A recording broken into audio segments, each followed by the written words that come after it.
When I was in my 20s, I went through this season where I'm just trying to figure life out. I had no idea who I was, what to do with myself, and on top of that, I'm trying to figure out this whole faith thing. I remember this day vividly. I'm sitting on the edge of my bed, and this tremor just rocks my entire body from within. My hands are shaking, my mind was racing, and the room seems to be revolving around me as I try to catch my breath.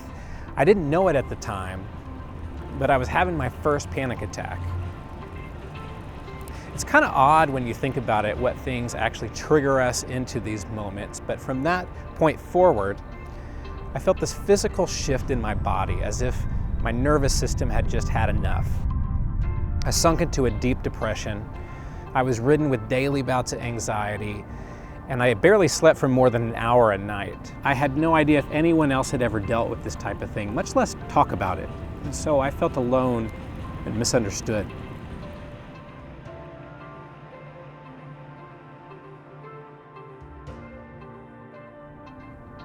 There's this verse in the Bible I used to see hanging in people's homes growing up, Jeremiah 29:11.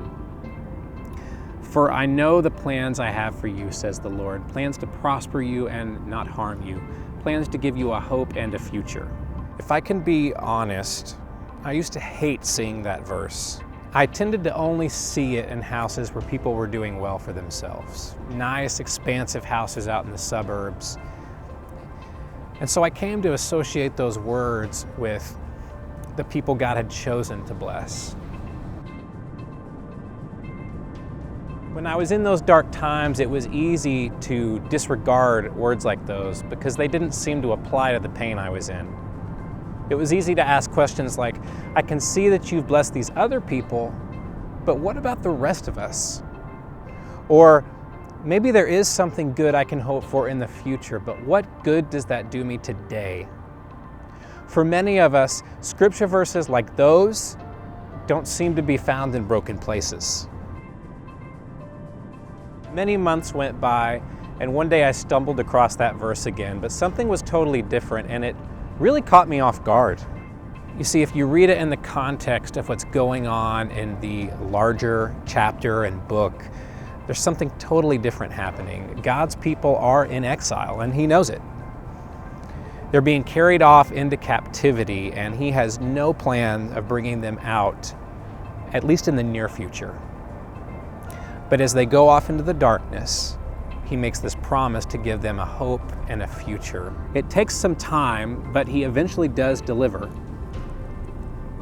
Now, I don't think we can use that promise and claim it as our own to become wealthy or be blessed in certain ways, because it was made to a specific set of people under a specific context. But I do think that it illustrates a piece of His heart for us. God doesn't want to see us suffer or fall away.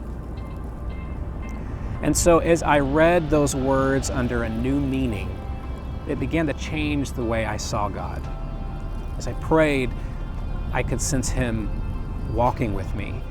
And although I didn't come out of that season for a long time, I felt like He was working in me and changing me, and eventually opening up doors that I didn't even anticipate.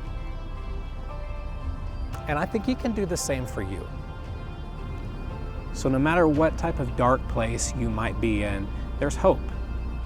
Things might not go back to normal for quite some time, but maybe we don't have to go back to normal to find peace and joy. Maybe He can begin working in you, healing you, and even using you for something really awesome. And I might even argue that if we allow Him to use us for His greater purpose, that's a piece of what brings us out.